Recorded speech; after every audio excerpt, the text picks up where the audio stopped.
Hoy les voy a hablar un poco de lo que son los diagramas de Feynman, de un poco de la teoría de, o sea, la field theory, principalmente la electrónica. Esto ya son temas muy avanzados que se ven ya en maestría, en gente que estudia para su doctorado.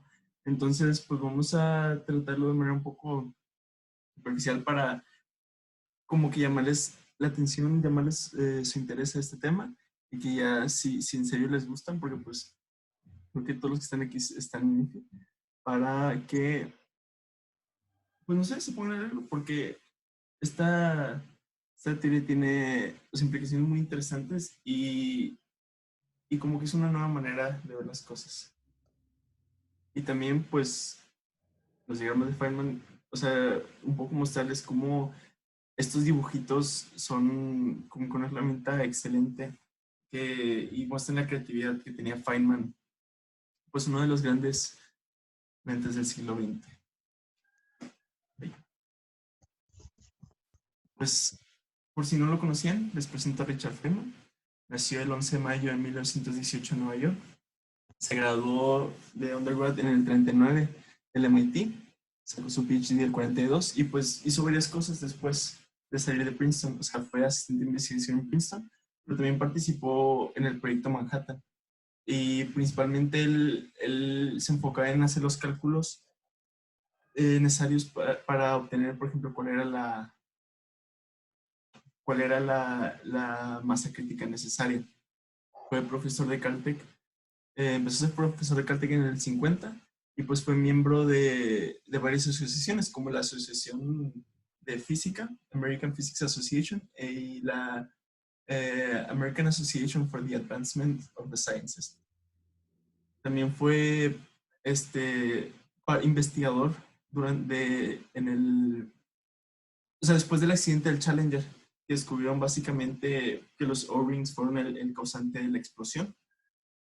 Pues ganó varios premios, como el premio Albert Einstein en el 54 y el Lawrence Award y el premio Nobel en 65, que pues principalmente su trabajo que le valió el premio Nobel es de lo que... Una primera pregunta, o sea, ¿qué es la luz? Así díganme qué se les ocurre que sería la luz. Es interactivo porque Tú sí. eres mi luz, güey. Gracias. Pero quédate después y hablamos. A ver, jefes. Una onda electromagnética. Onda electromagnética. Ajá. Bueno, la luz a lo largo de la historia de la física ha cambiado mucho. Empezó siendo ondas, luego fue partículas. Dependiendo de cómo lo mides, lo podías describir de ambas maneras. Newton, por ejemplo, él estaba convencido de que la luz estaba compuesta por corpúsculos, por pues, partículas. Y, y así lo podemos describir. La óptica básicamente, por lo menos la óptica a nivel ya general, sin meterte tanto la óptica cuántica, lo ves como una onda electromagnética, una onda electromagnética con su campo eléctrico y su campo magnético pues oscilando perpendicularmente con respecto uno del otro. Pero pues también hay efectos que solo pueden ser explicados si consideras que la luz son partículas, como por ejemplo el efecto fotoeléctrico que le valió a Einstein su premio Nobel. Pero hay algo en específico que como que indica que fundamentalmente la luz la luz es más una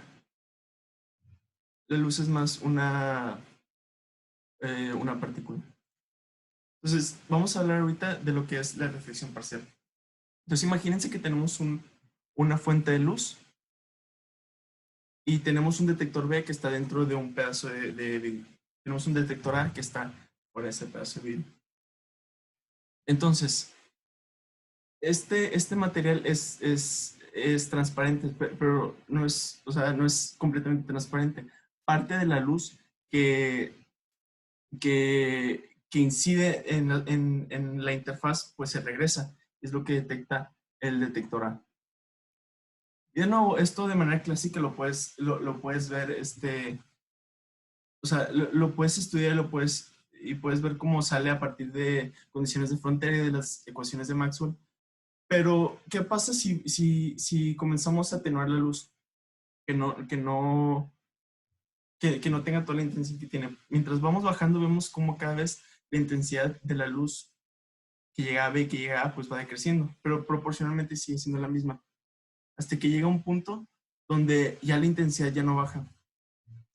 Si consideramos que los detectores A y B son fotomultiplicadores, pues podemos detectar fotones individuales que están llegando a cada uno, que hace un clic de igual tamaño, o sea, que hace un clic, un sonido con la misma amplitud o sea, por cada fotón que llega. Y cuando hacemos esto y cuando estamos lanzando fotón por fotón, en realidad lo que pasa no es que llega un pedazo del fotón a B y un pedazo del fotón a A. En realidad vemos un fotón completo en B y detectamos un fotón completo en A. Lo curioso de esto es que no podemos saber, si lanzamos un fotón no podemos saber a qué va a llegar. No podemos saber si va a llegar al B o va a llegar a la A. En realidad esto termina siendo una cuestión de probabilidad. Este arreglo que tenemos aquí, nos dice que el 96% de los fotones va a llegar a B, el 4% de los fotones va a llegar a A. Y esto de nuevo, o sea, o sea, con una completa intensidad puedes calcular esto a través de los coeficientes de Fresnel, pero en realidad, ¿cómo explicarías eso cuando solo tienes un fotón? Y es aquí donde, pues, la física que antes era como que la cúspide de las ciencias exactas, que o sea, todo puede ser determinado si sabes las condiciones iniciales, pues cambia. La física ahora se reduce a ser una ciencia de probabilidades, donde ya no puedes saber qué va a pasar si no tienes tienes esta posibilidad, puede que pase esto, pero también puede que pase esto. ¿Qué va a pasar? Ni idea, pero pues ahí tienen las opciones. Y pues, ¿cómo explicamos esto considerando los fotones? ¿Cómo explicamos pues que ahora se reduce a una cuestión de probabilidad? Muchos de ustedes estoy seguro que conocen del experimento de Young, que básicamente lanza un electrón y en vez de a través de un obstáculo con dos rejillas. Y en vez de ver solo dos rejillas que corresponderían a un electrón yéndose por una rejilla y el otro electrón o yéndose por otra rejilla, vemos un patrón de interferencia.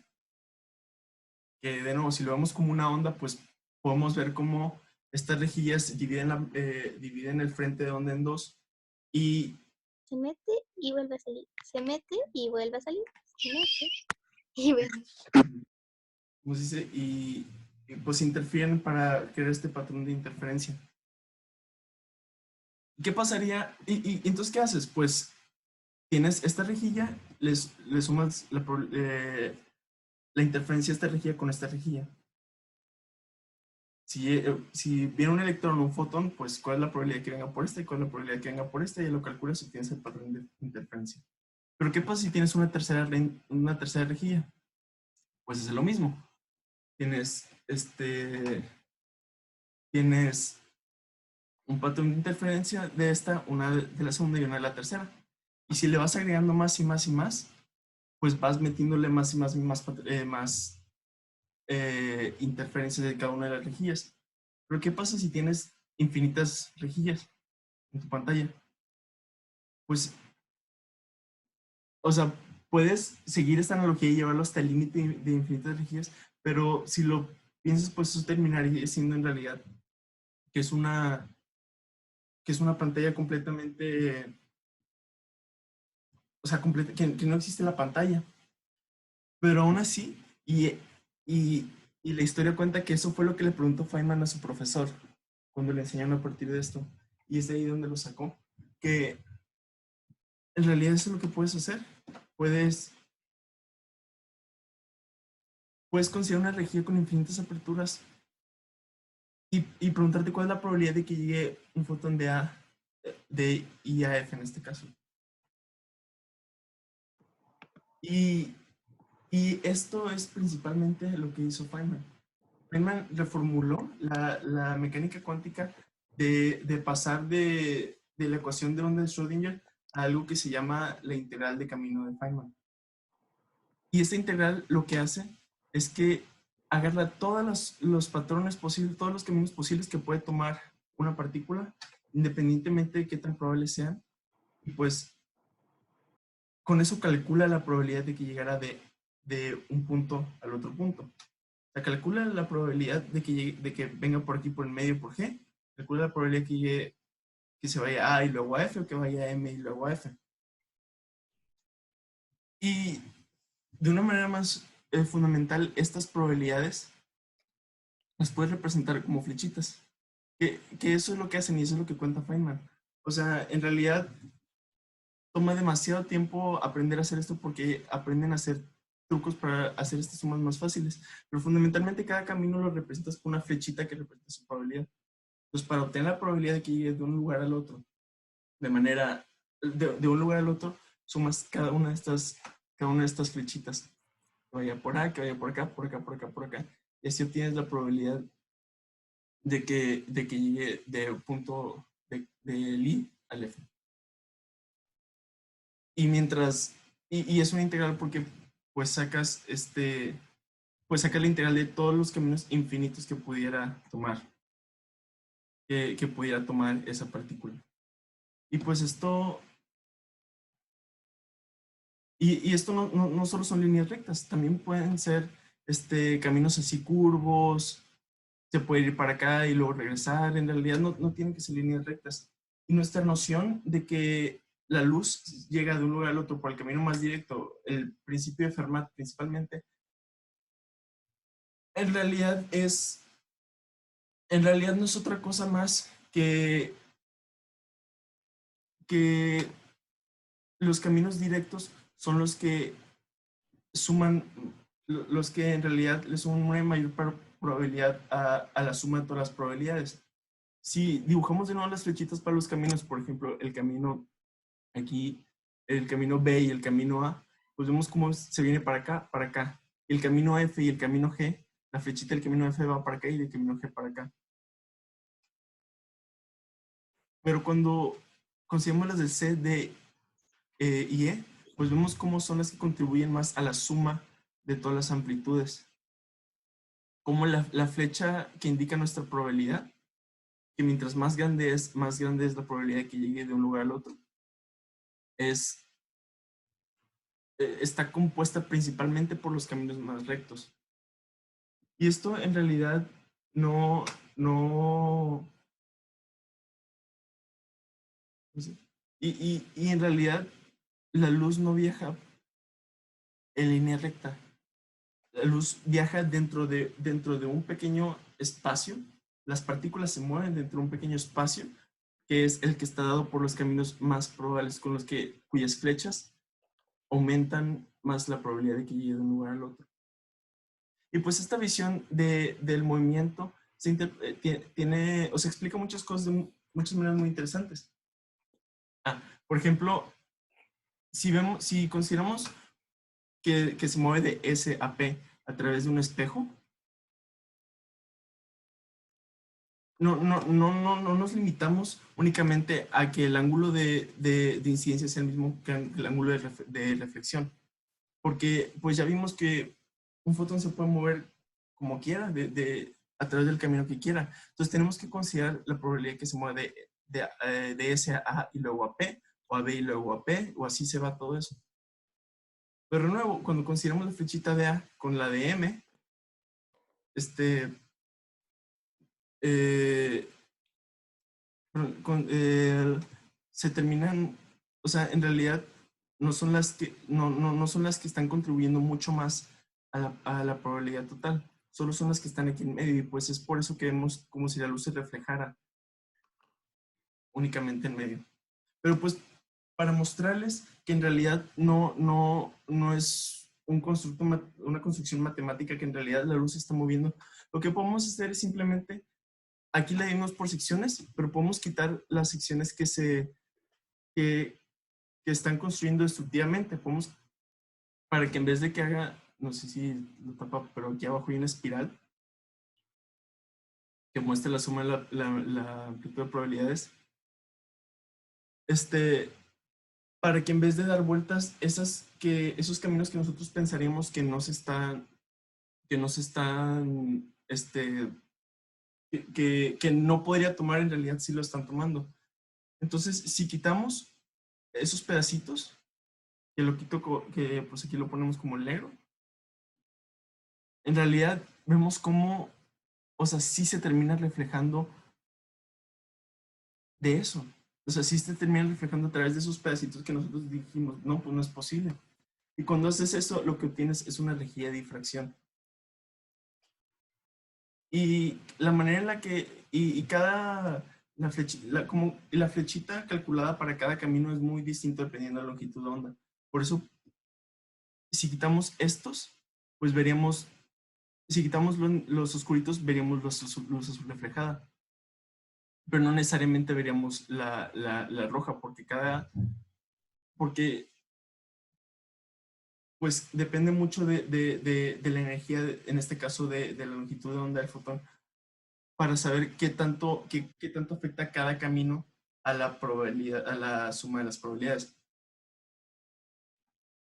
Y luego, pues también podemos explicar un poco cómo funcionan los lentes según esta visión.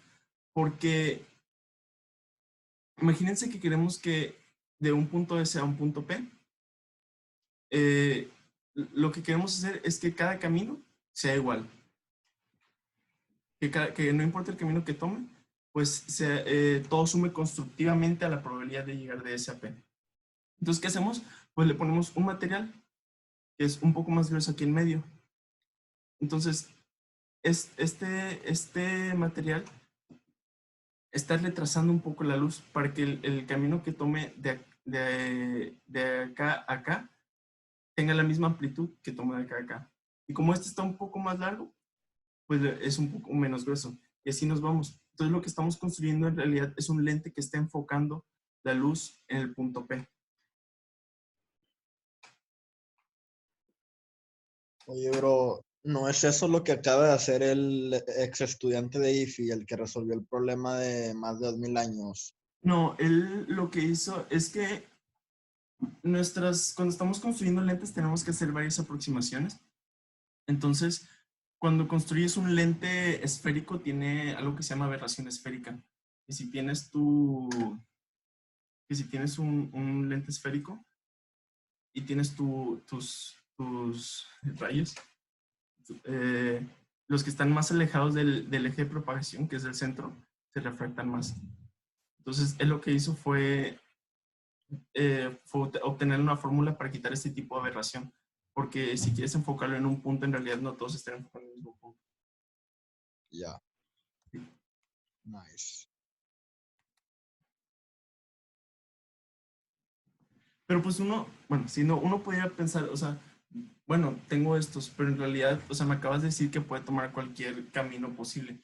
¿Cómo se supone que vaya yo a hacer una suma de todas las probabilidades que pueda obtener si en realidad pueden ser infinitas? Y en realidad son infinitas. Cada camino, en realidad lo tienes que considerar. Bueno, ahorita se va a acabar en 10 minutos, entonces voy a pedir que se vuelvan a conectar. Pero por mientras... Y es aquí donde entran los diagramas de Feynman, lo que les prometí que les iban a hablar. Hay tres tipos de interacciones que consideran los diagramas de Feynman. Tienes lo que es como que se traslade un electrón de un lugar al otro, que está representado por este diagrama, y que se traslade un fotón de un lugar al otro, que está representado por esta sección de acá, y una absorción o emisión de un fotón, que es básicamente el vértice, que pues la intersección de estos de acá. Aquí hay que considerar... bueno, aquí podemos ver cómo viene el electrón y emite el fotón y se mueve. ¿Ok? Y a partir de esto de acá, de estos de acá, es que construimos todos los diagramas posibles, todas las interacciones posibles. Todo está escrito por esto.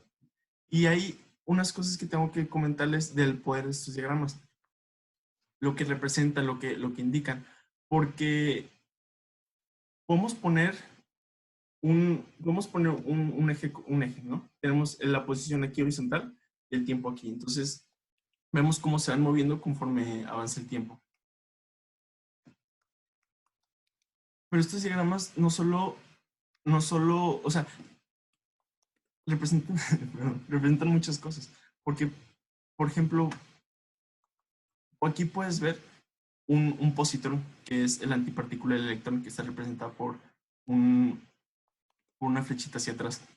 Entonces, con este mismo diagrama, con el que les acabo de presentar en la slide pasada, podemos poner 6 casos diferentes. Podemos ver que un positrón y un electrón se juntan y se convierten en un fotón. Podemos ver cómo un electrón absorbe un fotón y cambia de dirección. Podemos ver cómo un fotón genera espontáneamente un electrón y un positrón. Podemos ver cómo un positrón absorbe a un fotón y cambia de dirección. Podemos ver cómo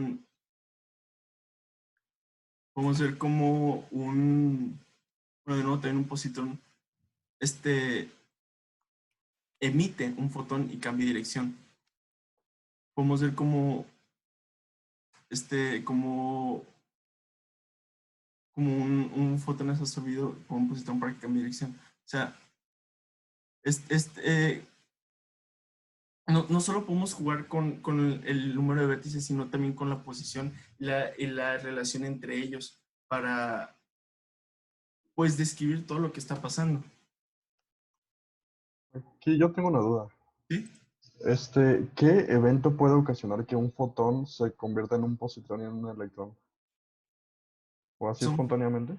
sí, pueden ser. Es que esto fundamentalmente lo que describe es una interacción entre este, el campo de fotón, el campo electromagnético, cuya excitación representa un fotón, y el campo de electrones, pues cuya excitación representa un electrón. Ya, ya. Entonces, la interacción espontánea entre estos dos campos o sea, así podría ocurrir espontáneamente, también nosotros podemos causarlo, que es lo que hacen los láseres principalmente, que excitan un electrón para que, esté a un nivel muy alto de energía y lo bajan como prefieren estar en un nivel menor de energía, bajan y emiten un fotón. Eso es algo en estos diagramas, ¿no? En realidad no, o sea, no nos interesa tanto el por qué pasó, sino lo que está pasando para calcular, pues, las amplitudes de probabilidades. Entonces, por ejemplo, esto es un scattering de electrones. En realidad, nosotros lo que podemos detectar son las partículas que entran y las partículas que salen. Es lo que tenemos aquí. Tenemos un electrón entra, algo pasa, quién sabe qué es una caja negra y sale. Estas partículas están limitadas por lo que conocemos como, o sea, por la relatividad, están delimitadas pues por las leyes de la física. En realidad no se pueden mover más rápido que la velocidad de la luz, tienen una masa, todo eso. Pero aquí adentro pasa algo muy extraño. ¿Qué puede pasar aquí? Bueno, podemos considerar que un electrón llega, otro electrón llega, se intercambian un fotón y cada quien se va por su otro camino. Pero pues eso no es lo único que puede pasar. También puede ser que intercambien un fotón, sigan, intercambien otro fotón y ya se vayan. O puede ser que cada uno quien emita un fotón, el otro lo absorban y luego se vayan. O puede ser que intercambien un fotón, pero ese fotón antes de llegar se separe en un electrón y un positrón, se combine otra vez en un fotón y ya cada uno se vaya por su lado. O que antes un electrón emite un fotón, luego hace el intercambio del fotón con el otro y lo vuelve a absorber. En realidad, ¿cuál de todas estas opciones pasó? No sabemos. Y en realidad, podemos decir que pasaron todas al mismo tiempo. Esto que pasa en medio todo lo que se emite y se absorbe, que en realidad no podemos detectar, se llaman partículas virtuales. Y esto principalmente es interesante porque estas no están dadas, o sea, no están limitadas por la teoría de relatividad de Einstein. Estas partículas pueden viajar más, o sea, más rápido que la luz. ¿Cómo podemos ver eso? Por ejemplo, si tenemos en el eje, en el eje Y el tiempo, aquí podemos ver podemos considerar primero, por ejemplo, que entra un electrón, emite un fotón, se va, y el otro electrón lo absorbe y se va. Pero pues no solo eso puede pasar, también puede ser que el electrón llegue, emite un fotón que viaja atrás en el tiempo y sea absorbido por el otro electrón. Y la diferencia entre estos dos casos no es lo que nos importa. Lo que nos importa es únicamente este diagramita de acá. Porque este diagramita y las probabilidades que nos indica, en realidad considera todos los casos. Que viaje en el tiempo, que no viaje atrás en el tiempo, que sea una partícula o no. Eso es uno de los poderes que tiene este diagrama. Y ahora, ¿cómo podemos calcular la probabilidad que esto ocurriera? Pues, ¿sabes qué hacemos? ¿O qué hacen los que están enfocados en esto? Pues sacan la probabilidad de que suceda esto de acá, le suman la que suceda esto de acá, le suman que suceda esto de acá y le suman que suceda esto de acá. Y así se van con todos. Y, y, y pues eso es básicamente para lo que nos sirven estos diagramas, para poder caracterizar cada tipo posible de interacción y así hacer los cálculos un poco más fácil. Y puedes decir, no, pues son dibujos, pero en realidad cada uno de estos diagramas representa algo. Porque para calcular la probabilidad de que un evento suceda, tienes que calcular la probabilidad de que el electrón llegue, de que cada electrón llegue, de que interactúe con con el fotón, que hay una intersección, y la probabilidad de que se vaya. Cuando multiplicas cada una de estas probabilidades, obtienes la amplitud de probabilidad final. Pero el detalle de estos es que lo que más afecta a la probabilidad son las intersecciones. Mientras más intersecciones haya, menos probable es que suceda. Todavía tiene una probabilidad de que haya sucedido, todavía lo tienes que tomar en cuenta. Pero mientras más interacciones haya, la probabilidad o el aporte que le dan es mucho menor. Considerando, por ejemplo, que haya dos vértices, aquí haya 4 vértices, le quita, hace que la probabilidad sea 10,000 veces menos. Y es por eso que puedes intentar calcular lo que quieras, puedes intentar llegar a una presión que tú quieras, pero pues llega un momento donde tienes que considerar que a lo mejor tener más presión no va a ser necesario para tus predicciones, para calcular las probabilidades. Y es esa visualización de nos los diagramas de Feynman. Bueno, estos diagramas, ya retomando, no solo nos permiten estudiar este simple caso, podemos también calcular el caso del scattering de Compton, que probablemente ya lo vieron los que ya tomaron moderno, ¿no? Que tienes un electrón, le pegas con un fotón y se muere. Y no, pueden pasar diferentes cosas. Cada una descrita por su propio diagrama. Y de nuevo, mientras más vértices tenga, mientras más interacciones tenga, mucho menos probable es que suceda. Y bueno, me están diciendo, ¿cómo? O sea, en realidad tanta ayuda nos dan. Pues aparte que le ayudó a ganar el premio Nobel a Feynman, esta descripción hace que la electrodinámica cuántica sea la teoría de la física más verificada. Miren esto. sea, existe algo que se llama el momento magnético del electrón. Y pues hay una variable que se llama el factor G que relaciona el experimento con la teoría. Entonces, si en las unidades correctas, según Dirac, es 1. Pero pues Dirac consideró únicamente que, o sea, nada más que el electrón interactuaba con el campo magnético, así, nada más. Pero pues ya vimos que eso no es lo único que sucede. Ya vimos por los diagramas de Feynman que todo lo que puede suceder, sucede y tienes que tomarlo en cuenta. Entonces, entonces, si quieres calcularlo con mayor precisión, pues en vez de considerar únicamente,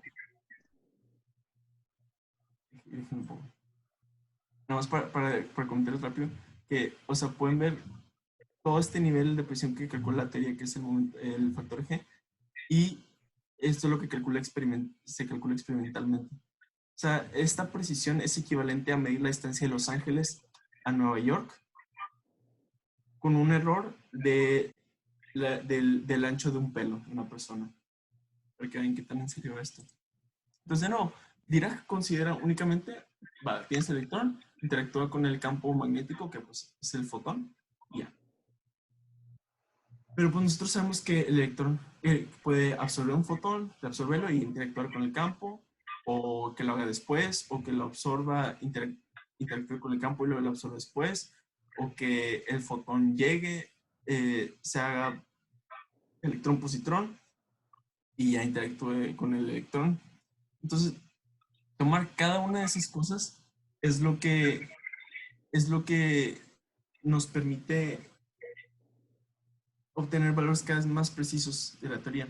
Y esto es, y ya de un lenguaje un poco más técnico, esto es teoría de perturbaciones, lo que platicaba Jefes antes de empezar. En realidad, la formulación de la mecánica cuántica usando la ecuación de Schrödinger o usando la integral de camino de Feynman describen la misma evolución del sistema. Y en realidad, para cosas fuera de un oscilador armónico, los describe mejor la teoría la ecuación de onda. Pero lo bueno que tienen este camino de la integral de camino de Feynman es que puedes hacer que cualquier cosa sea un oscilador armónico y ya le vas introduciendo estas perturbaciones para obtener valores cada vez más detallados. Entonces, por más absurdo que pueda parecer que una partícula tome todos los caminos, que la luz no se mueva en línea recta, o sea, que haya partículas que puedan viajar atrás en el tiempo, puedan viajar más rápido que la velocidad de la luz, pues es lo más, lo más verificado que existe en la física. Puede parecernos extraños, sí, puede parecernos una herejía a todo lo que nos han dicho, pero pues los experimentos y la teoría lo demuestran. Y los diagramas de Feynman incluso van mucho más allá que para solo de describir la electrodinámica. Por ejemplo, pues no sé si muchos ya conocen el modelo estándar. Tienes la primera generación, que tienes el quark up, el quark down, el electrón y el electrón neutrino. Y el neutrino y el electrón. Y pues los bosones de Gauss boson. Cada uno, o sea, sabemos que el electrón, por ejemplo, está escrito por la electrodinámica, pero la fuerza débil, nuclear débil, la fuerza nuclear fuerte que rige el comportamiento de los quarks, pues pronto siguieron el camino de la electrodinámica y por ejemplo, se creó la teoría llamada la cromodinámica cuántica, que ayuda, por ejemplo, a describir el comportamiento de los quarks. Y mientras más vas subiendo energías, vas encontrando casi como si se repitieran esas partículas elementales, pero con mayor peso. Porque, pues fíjense cómo el muón y el electrón tienen la misma carga, tienen la... Ah, ¿ya ves la pantalla, Carlos? O tiene la misma carga, el mismo spin, pero miren la masa. Uno que tiene 0.5 megaelectronvolts por C cuadrado y el otro que son 105.6 megaelectronvolts. Mientras te vas subiendo por las generaciones, ahora tienes 1.7 gigaelectronvolts. Y cada fuerza tiene su propio campo asociado y su propia partícula que carga la fuerza, que en el caso de los del campo electromagnético, pues es el fotón. Pero, por ejemplo, de la fuerza nuclear fuerte tienes el gluón, de la fuerza nuclear débil tienes los bosones W omega positivo, perdón, W positivo, negativo. Y podemos escribir estas mismas interacciones usando los diagramas de Feynman. Por ejemplo, para la fuerza nuclear débil, que es un factor muy importante para la fusión de elementos dentro de una estrella, tenemos dos casos. Tenemos que esta fuerza rige el decaimiento nuclear, ya sea negativo o positivo. Entonces, el decaimiento nuclear beta negativo, que hace que un neutrón se convierta en un protón. Pues miren, lo describimos con un diagrama. Tenemos un quark down que emite una partícula W negativo que se transforma en un electrón y en un electrón y un electrón. También el decaimiento beta positivo, que hace que un protón se convierta en un neutrón, que viene el quark up, emite una partícula W positivo que decae en un electrón, en un protón, pero en un positrón y en un neutrino electrón. Y viene aquí el quark down. Y de nuevo, esto todavía es una ecuación encubierta, porque aquí también tienes intersecciones que suman a la suma total de probabilidades. Que si quieres calcular de nuevo, como lo hicieron con el factor G, también lo puedes hacer con esto, pero también puedes obtener resultados muy precisos, pero necesitas de nuevo considerar las intersecciones. Mientras más allá, pues menos probable es. También la fuerza nuclear fuerte, que está mediada por la partícula que son gluones. Bueno, a pequeñas escalas entre los quarks y a grandes escalas por los mesones, principalmente, que son partículas compuestas de dos quarks. Y aquí llegamos a algo muy, muy, muy curioso, porque igual les digo, podemos calcular cosas con la misma presión que lo hicimos para el... Espera,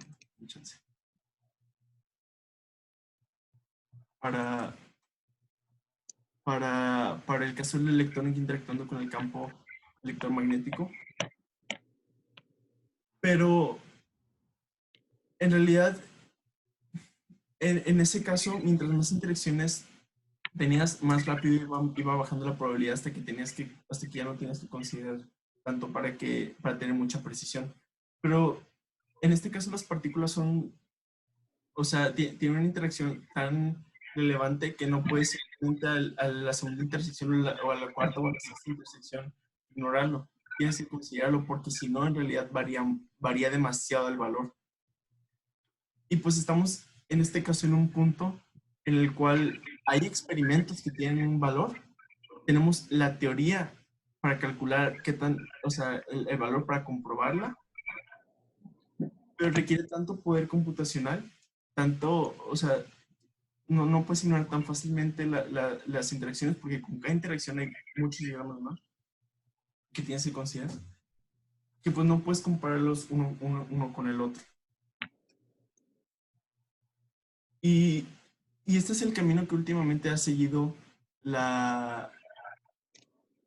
que ha seguido este intento de describir más fundamentalmente lo que está pasando. Porque puedes dividir la física en sus áreas. puedes tener, por ejemplo, lo que era sonido, lo que era calor, lo que era movimiento.